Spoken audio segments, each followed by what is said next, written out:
నంద్యాల జిల్లా ఆత్మకూరులో స్వర్ణోత్సవ వేడుకలను నిర్వహిస్తున్నారు. 2 రోజుల పాటు పూర్వ విద్యార్థులు అందరూ కలిసి ఈ వేడుకలను ఏర్పాటు చేశారు.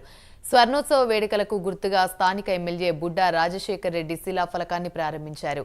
అనంతరం జ్యోతి ప్రజ్వలన చేసే కార్యక్రమాన్ని ప్రారంభించారు.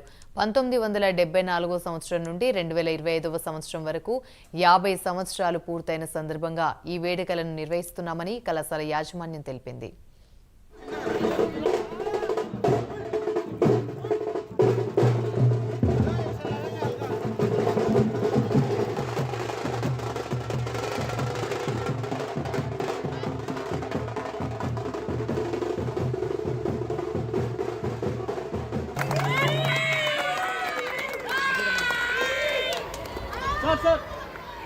प्रातः कालदीपं नमो ॐ गणानान्त्वा गणपतिगुं भवामहे कविं कवीनाम् రిటైర్డ్ అయిన వాళ్ళ కొంతమంది లెక్చరర్స్కి వారి ఆత్మకు శాంతి చేకూరాలని మనం ఒక